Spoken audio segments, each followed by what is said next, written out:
오늘은 이 시대의 목사님들의 고민을 함께 나누는 시간을 갖도록 하겠습니다. 목사님들의 고민과 일반 신자들의 고민은 차이가 있다는 것이 현실입니다. 목사님들도 하나님 앞에서는 1차적인 똑같은 자녀인데 그 직분의 위치에 따라 고민이 달라지는 것을 보게 됩니다.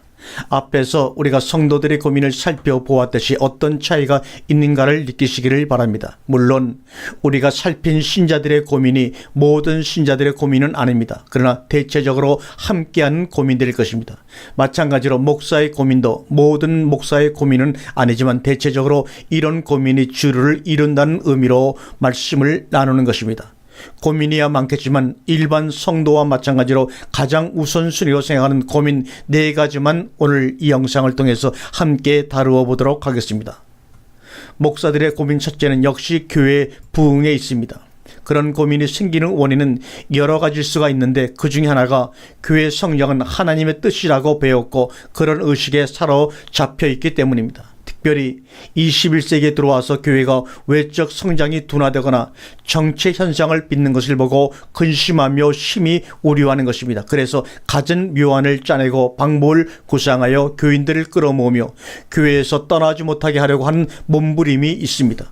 그런 환경 가운데서도 외적으로 크게 부흥되는 교회들이 있습니다. 지역적인 차이와 그 목사 개인의 목표의식과 열심 그리고 능력 등 여러 가지가 작용하여 그런 결과를 낳기도 합니다. 그래서 그렇게 외적으로 성공한 목사들은 교회 성장은 할 수 있다고 큰소리 치므로 그렇지 못한 많은 목사들에게 용기와 소망을 주기도 하지만 좌절을 시키기도 합니다. 사실 목회에는 성공이란 말이 어울리지가 않는 것입니다. 그런 용어를 사용하는 것 자체가 세속적이라는 생각이 듭니다. 세상에 하도 성공주의가 팽배하다 보니 교회 안에까지 그런 용어가 침투하여 신자들까지 물들게 하고 있는 것입니다. 우리가 말 하나, 용어 하나하나에도 신경을 써야 하는 것이 왜 필요한가 하면 사람은 그 말에 그 사람의 인격과 속에 있는 영의 존재를 다 드러내기 때문입니다. 말이 그 사람의 열매이기도 하지요.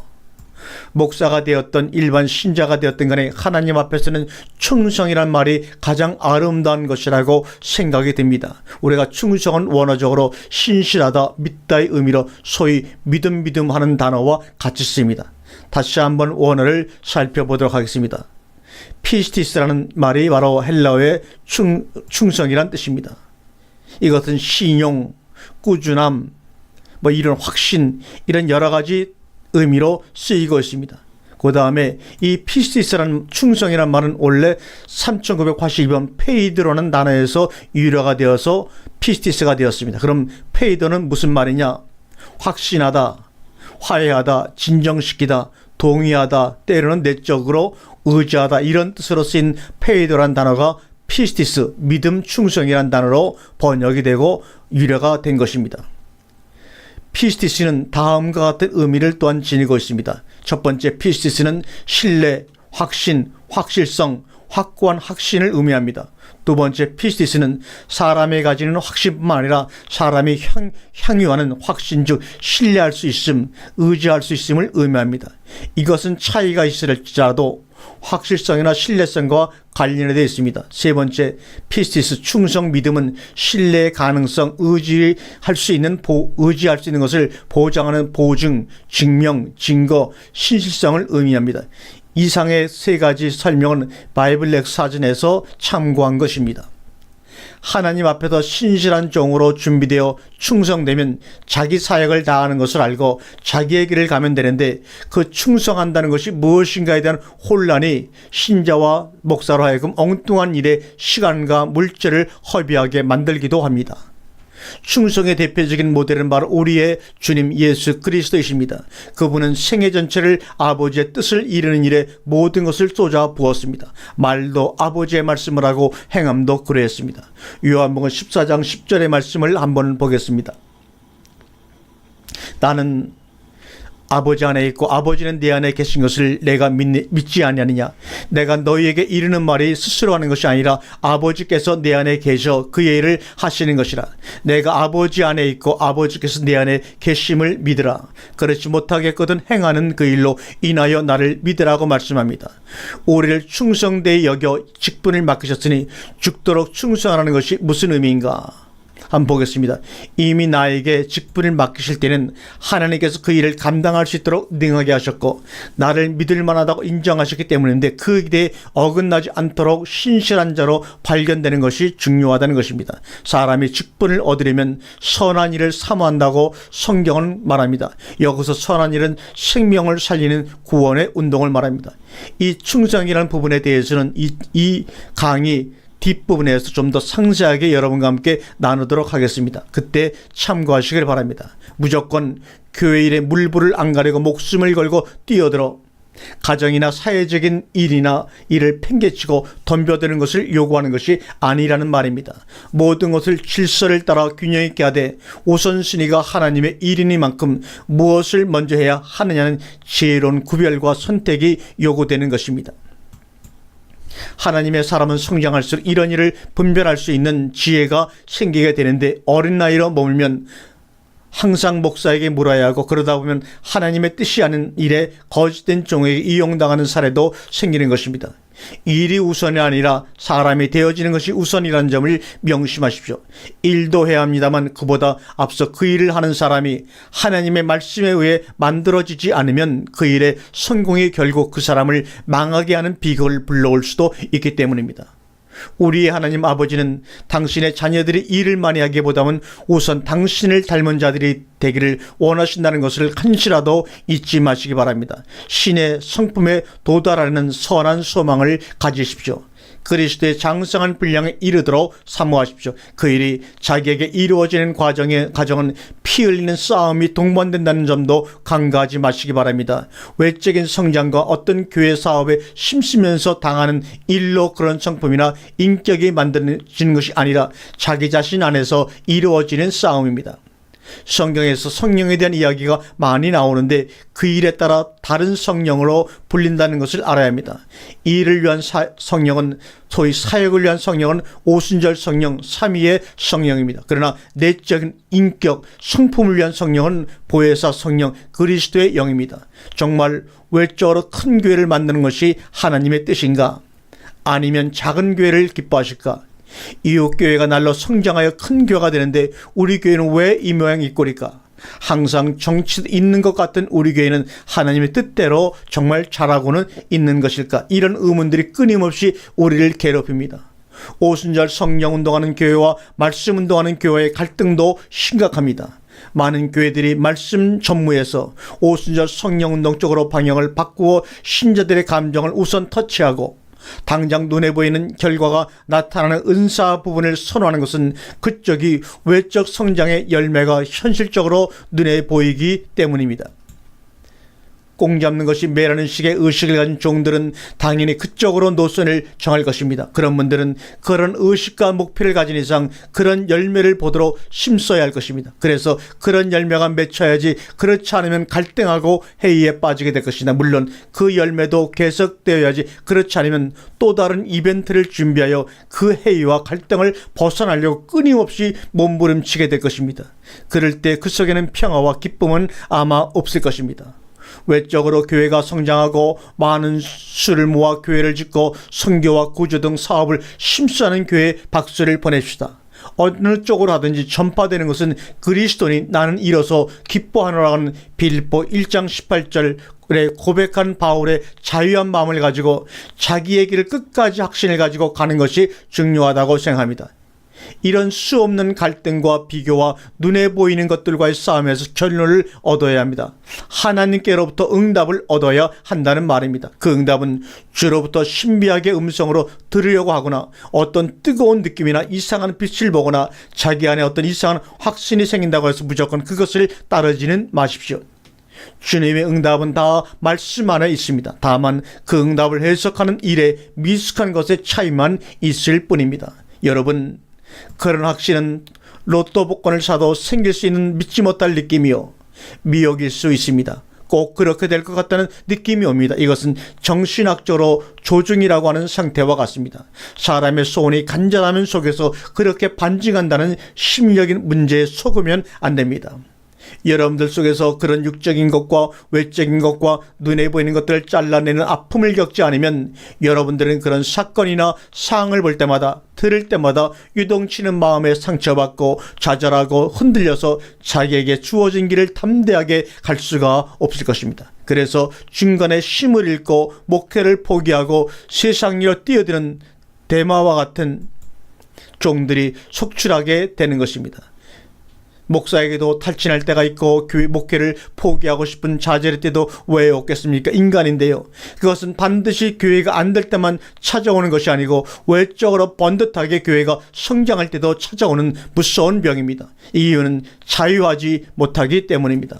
자유함 속에 사랑의 매임으로 목회를 해야 하는데 자유함이 없는 속박 안에서 일을 하다 보니 겪는 문제입니다. 그 속박은 다른 것이 아니라 스스로 자기를 묶는 잘못된 목표 때문이 많습니다. 대외적으로 보란듯이 성공해야 하고 능력 있는 종으로 사람들에게 비춰야 하고 인정받고 싶은 사람의 욕망 때문입니다. 물질과 명예와 안정 등 누리고 싶은 것이 많을수록 이 병에서 벗어나지 못할 것입니다. 노예나 총회의 모임에서 큰 소리 치고 싶고 당당하고 싶은 것입니다. 교회가 클수록 어깨가 퍼지고 발언권도 세지는 것이 현실이거든요. 만일 그런 일을 자기가 수고한 결과로 당연하게 여긴다면 그 종의 상급은 그것으로 그 자리에서 끝이 날 것입니다. 그것이 바로 누가복음 16장 25절에서 말씀하고 있는 말씀이죠. 여러분, 자유의 율법이 무엇인지 아십니까? 앞에서 이미 말씀을 드렸죠. 지면이 우리가 너희는 자유의 율법대로 심판을 받을 자처럼 말도 하고 행하기도 하라고 말합니다. 자유의 율법대로. 야고보 2장 12절의 말씀입니다. 인간이 하나님의 뜻에 따라 사는 새로운 생활 방식을 의미한다고 말씀을 드렸습니다. 자유를 육신의 기회를 이용하여 사용하지 않는 것이라고 되었습니다. 따라서 자유의 율법은 그 열매가 사랑으로 나타난다고 말씀을 했습니다. 이것이 자유의 율법을 사용하는 그에게 영광이 되는 것입니다. 그래서 세상에 덧없는 속박과 고통에 자유하여 영광의 자유라고도 불리는 것이며, 주의 영이 계신 곳에는 이런 자유가 있다고 고린도서 3장 10절에 우리에게 말씀을 하고 있습니다. 또한 자유의 능력, 율법은 능력 있고 강한 자만이 행사할 수 있는 모습이기도 하다는 것을 알고 마음을 넓게 써야 합니다. 대장부가 되라는 권면이 바로 이런 의미라는 것을 우리는 기억하며 고린도 후서 6장 3절과 13절의 말씀을 한번 읽어보시기를 바랍니다. 목사의 두 번째 고민은 교인들이 변화가 되지 않는다는 것입니다. 목사들이 바라는 교인들의 변화는 어떤 변화일까요? 외적인 말로는 하나님의 뜻에 순종하는 변화라고 합니다. 그러나 실제적인 기대는 목사 말에 잘 순종하는 교인들을 원하는 것입니다. 물론 신자 입장에서는 자기를 인도하고 가르치는 목사의 말에 잘 순종해야 합니다. 그럴 때의 문제는 그 목사가 과연 하나님의 마음에 합하여 하나님과 하나 된 종인가 하는 문제가 전제되어야 합니다. 모세처럼 바울처럼 말입니다. 그들처럼 완전하게 다 만들어진 모습을 말하는 것이 아니라 하나님이 그들을 불렀고 훈련시켜 나가시며 쓰시는 종인가 하는 점이 더욱더 중요하다는 것입니다. 일부 종들은 자기의 직업으로 목사의 길을 택한 자들도 많기 때문입니다. 그들이 교회 성장을 하는 이유도 자기의 의식주 해결과 안정된 생활과 세상적인 성공을 꿈꾸기 때문이며 그들을 일컬어 거짓 선자라고 성경은 경고하고 있기 때문이죠. 목사들이 교인의 절대 복종의 수준으로 변화되길 바라는 이유는 왕노릇하기 위함이라고 말하면 좀 제가 심한 말일까요? 절대 복종하는 신자나 직분자들을 목사들은 입이 침이 마르게 자랑합니다.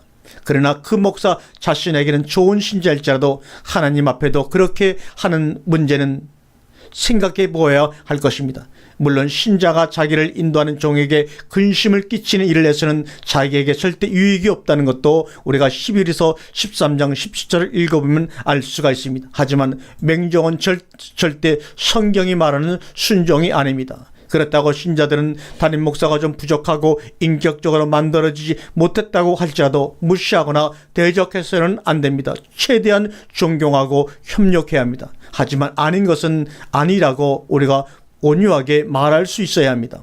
어떤 목사는 이제는 직분자 없는 교회에서 목회하고 싶다고 말한 것처럼 요즘은 직분자가 주관하는, 장로들이 주관하는 교회로 변질되는 형국이니 그것도 문제는 참으로 큰 문제입니다.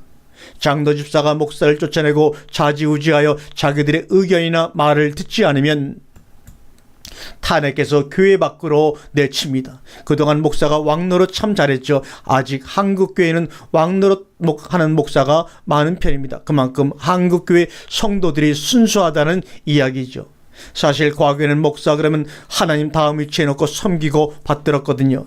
목사들에겐 그때가 육신적으로 참으로 좋은 시절이었을 것입니다. 그러나 지금 21세기에는 목사가 가장 힘이 드는 때라고 생각이 될 만큼 목사의 권위와 존경은 땅에 떨어진 상태입니다. 작업자적인 면도 없지 않지만 시대가 교인들과 사람의 의식을 깨어 그만큼 생각의 폭이 넓어졌기 때문이고 커졌기 때문입니다. 한 국가의 최고 권력자여 누구나 꿈꾸는 최고 통수권자인 대통령도 먹겠다고 할 정도로 탄식하는 세대인이 말해야 무엇이겠습니까? 그러니 이때가 기회인 것을 우리 목사들은 알아야 합니다. 무슨 기회라고요? 목사들이 바로 하나님 앞에 설 수 있는 기회란 말입니다. 그동안 허락된 이상의 권세를 누린 것도 사실이니까요. 그래서 부작용도 많았던 것이고 요즘 매스컴의 공격도 점점 많아지고 그 강도도 강해지고 있는 조짐도 보입니다. 그런 것들에 대해 똑같이 육신의 힘과 조직과 세력으로 맞대응하려는 움직임의 개탄을 금할 수가 없습니다. 성경에 어디 그런 식으로 세상과 싸우라고 했습니까? 올바른 지적이라면 당나귀의 지적이라도 들어야 마땅하고 고쳐야 마땅한 것이 아닐까요? 언제까지 종교는 넘볼 수 없고 건드릴 수 없는 성령으로 만들어 놓고 그 안에서 왕노릇하며 자기의 아성을 만들어 놓으려고 하십니까? 하나님이 그 사람들을 사용하시면 어쩌시렵니까? 하나님을 대적하시렵니까? 스스로 개혁하지 않고 돌이키지 않으면 하나님이 항상 이방인들을 들어 징계하신다는 것을 모른다는 말입니까? 우리의 교계 안에 아간을 잡아 정리해야 합니다. 그러지 않고서는 아무리 작은 세력 앞에서도 굴복할 수밖에 없는 것입니다. 울고불고 제사를 드리고 법궤를 모셔놓고 별짓을 다 해도 소용이 없음을 우리는 기억해야만 합니다. 그럼 목사가 바로 설 수 있는 기회란 무엇을 말하는 것입니까?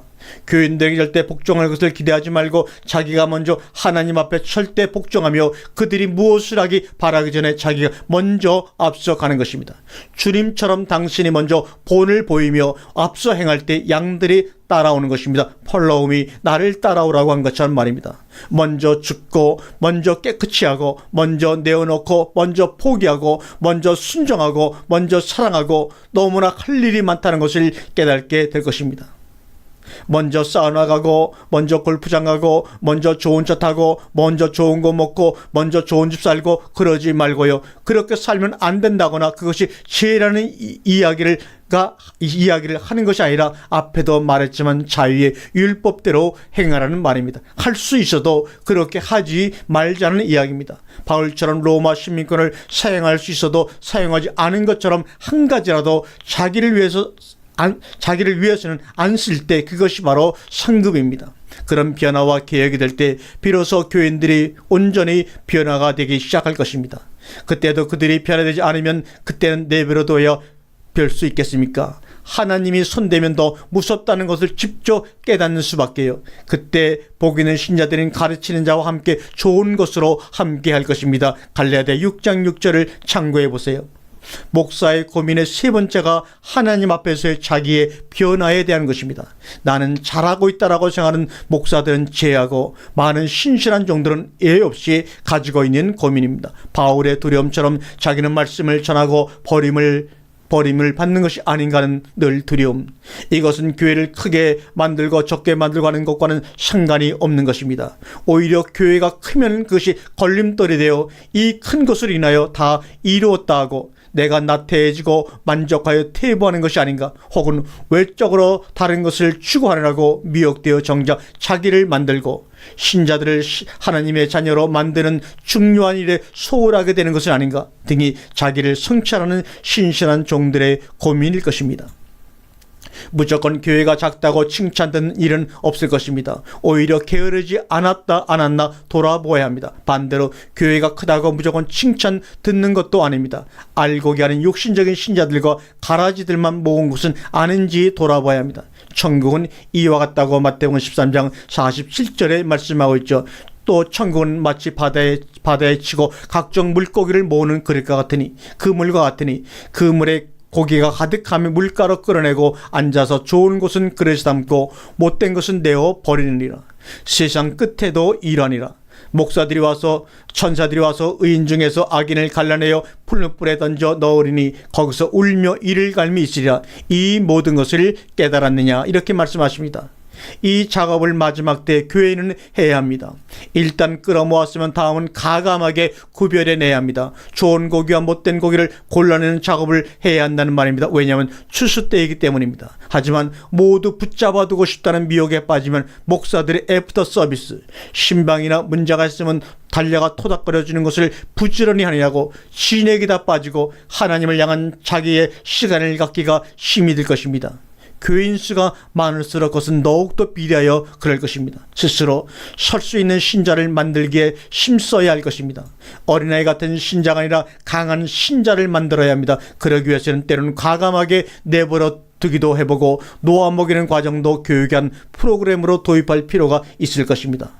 외적인 것들에 의해 자기를 평가하는 지금의 평가 기준이 바뀌어야 자기의 본 모습을 돌아볼 수 있는 눈이 열리게 된다고 생각합니다. 또 올바른 기준을 지식으로 아는 목사들도 있습니다.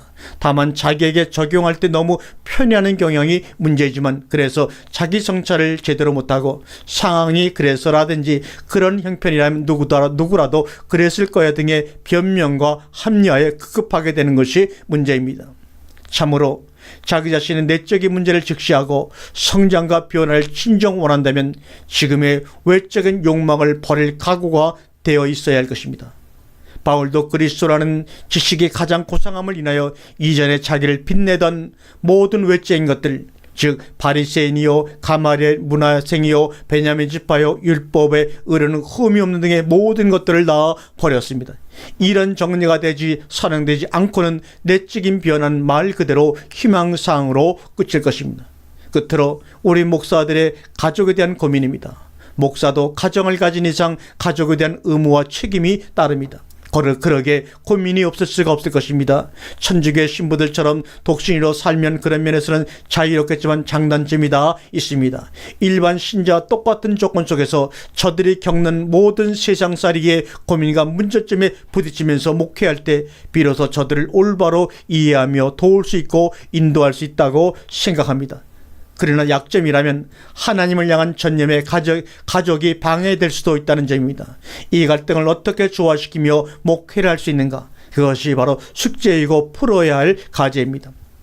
가족을 생각하자니 주일에 소홀할 수 있고 충성스러운 자가 되지 못할 것 같고, 주일에 전념하자니 가족에 소홀하며 미안하고 한 사람이 두 주인을 섬기지 못하게 되어 있다는 것이 성경의 가르침입니다.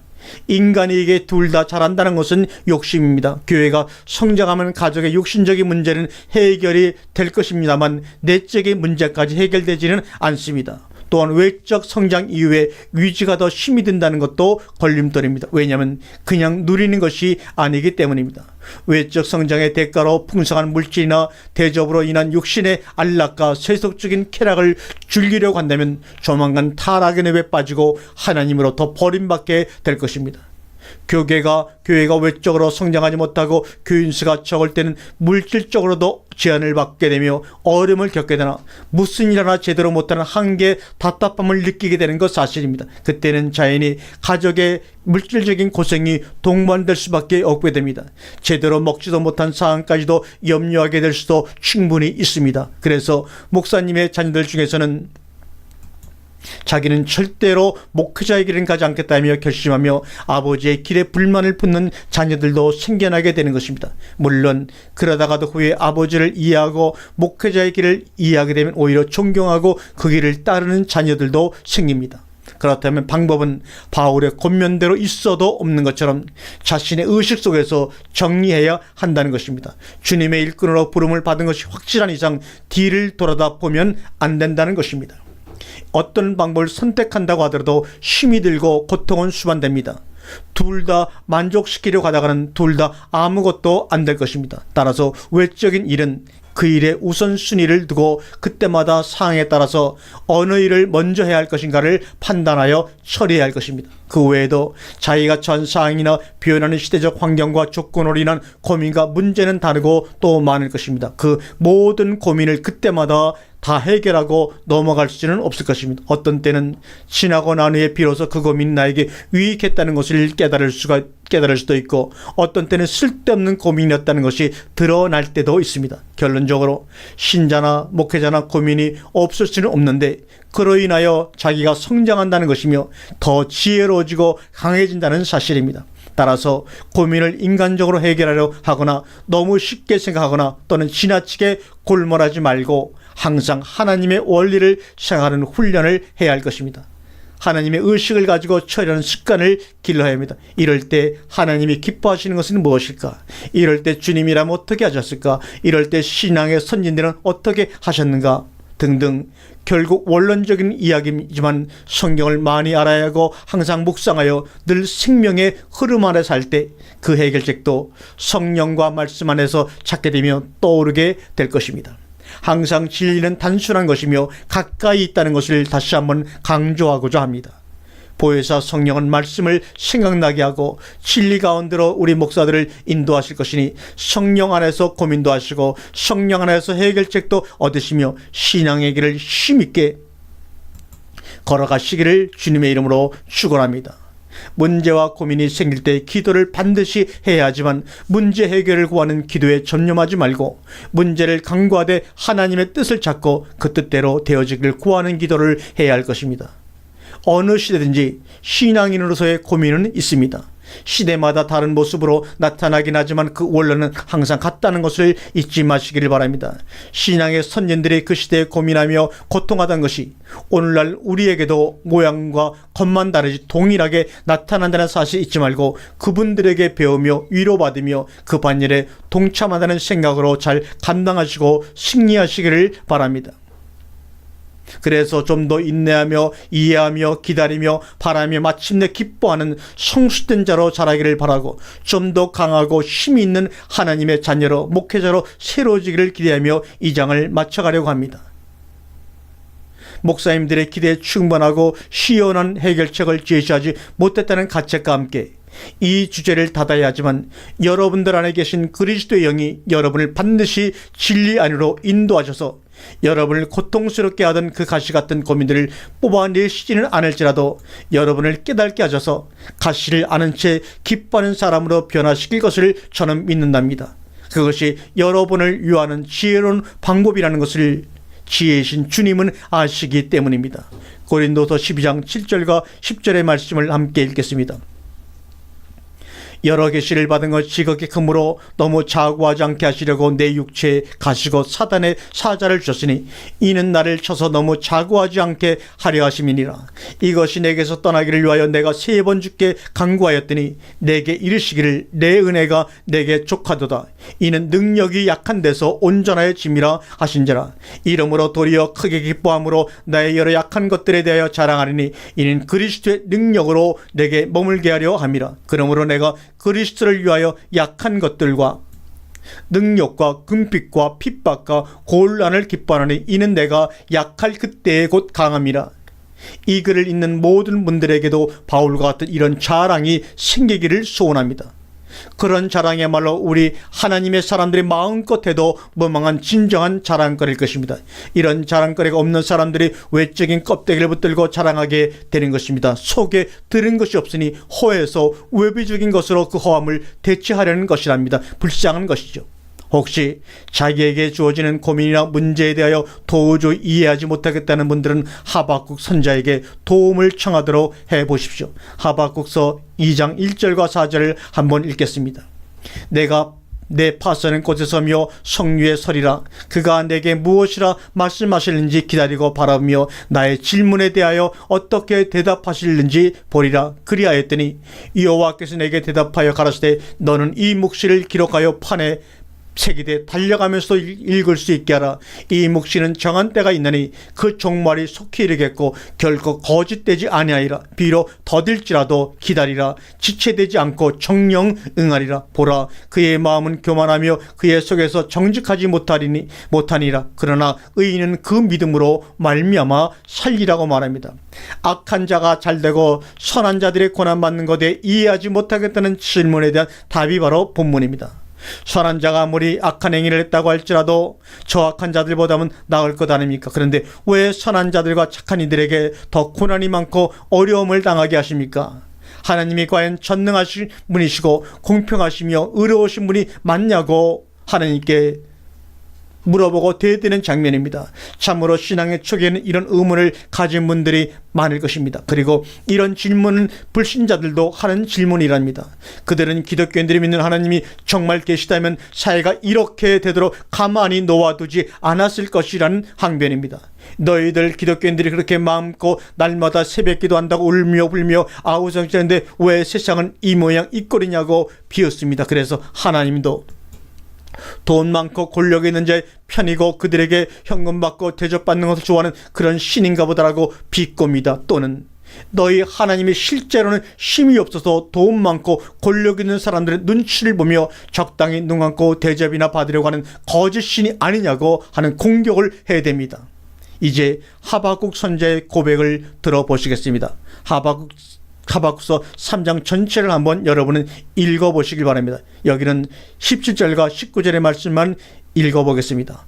비록 무화과 나무가 무성치 못하며 포도나무에 열매가 없으며 감람나무에 수출이 없으며 밭에 식물이 없으며 우리의 양이 없으며 외양간에 소가 없을지라도 나는 여호와 하나님을 인하여 즐거워하며 나의 구원의 하나님을 인하여 기뻐하리로다. 주 여호와는 나의 힘이라. 나의 발을 사슴과 같게 하사 나로 나의 높은 곳에 다니게 하시리로다. 이 노래는 영장을 위하여 내 수금에 맞춘 것이니라. 아멘. 하나님의 계획과 결말을 알게 되고 이해한 하박국의 찬송입니다. 여러분의 생애와 신앙의 하박국의 찬송이 넘쳐나기를 축원합니다. 어느 원로 목사님의 고백한 것을 한번 옮겨보겠습니다. 참으로 자신의 목회생활을 돌아보면 쓴 신선한 고백이라고 여겨지고 존경하는 마음으로 여기에 소개해봅니다. 일생 동안 아무 쓸모짝에도 소용없는 나를 지칭하는 선생님, 전도사님, 목사님, 박사님, 교수님의 이런 명칭에 끌려다니면서 자존심을 지키면서 살아왔던 지난 일들이 정말 허무하기 그지가 없습니다.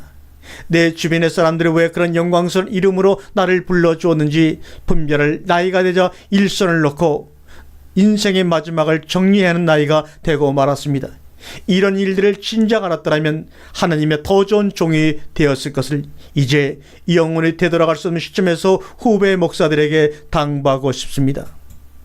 힘있고 젊음 있는 한국의 동역자들이여, 30살의 예수님처럼 되어 우리 한국교회와 성도들을 바르게 인도하고 지도할 수 있는 선한 목자가 되십시오. 성도들을 사랑하고 존경해야 합니다. 그들의 삶과 경험들을 존경하고 그들이 우리를 전도사님, 목사님이라고 깍듯이 불러주면 당연하다고 생각하지 말고 황송하게 생각하십시오. 그들을 모든 면에서 가르치고 지도할 수 있다고 착각하지 마십시오. 우리가 자격이 있어서 그런 호칭으로 불림을 받는 것이 아니라 우리를 종 삼으신 그분 때문에 그렇게 불린 줄 알고 겸손하십시오. 참으로 귀한 고백입니다. 혹 우리가 나이가 들면 자연스럽게 경험과 연륜이 쌓인 것에서 나오는 변화와 인격이 있습니다. 이런 인격이 말씀으로 만들어진 것이 아닐 수 있음도 인정합니다. 그죠? 나이가 들고 세월의 연륜이 그렇게 만드는 것도 있다는 말입니다. 그것이 주님에게 인정되지 않을 수도 있습니다. 하지만 인생 가운데 목회하는 일과 교회를 섬기는 처세에는 일조할 수 있다고 생각합니다. 그러기에 우리에게는 그런 것을 깨닫고 권면하는 선배가 있음에 감사를 해야 할 것입니다. 하나님께서도 모든 것이 합력하여 선을 이루시는 일에 그 모든 것이 쓰인다는 사실과 함께 말입니다. 마가복음 11장 7절과 10절에 나귀 새끼를 예수께로 끌고 와서 자기들의 겉옷을 그 위에 걸쳐들매 예수께서 타시니 많은 사람은 자기 겉옷과 다른 이들을 밭에서 뺀 나무 나무가지를 길에 피며 앞에서 가고 뒤에서 따르는 자들이 소리 지르되 호산나 찬송하려다. 주의 이름으로 오시는 이여 찬송하려다. 오는 우리 조상 다윗의 나라여 가장 높은 곳에서 호산나 하더라. 이 말씀에서도 주위의 사람들이 환호하며 앞서가고 뒤를 따르며 찬송하는 것이 주를 환영하는 것이지 주를 태워 나기를 위한 것이 아닌 것처럼, 주를 등에 업고 간다고 해서 자기가 우쭐하는 것처럼 어리석음이 없다는 것을 명심하십시다. 다만 주를 섬기는 봉사에 동참하여 다른 사람들과 함께 예루살렘 입성에 일조를 한다는 것에 감사할 것뿐입니다. 아멘.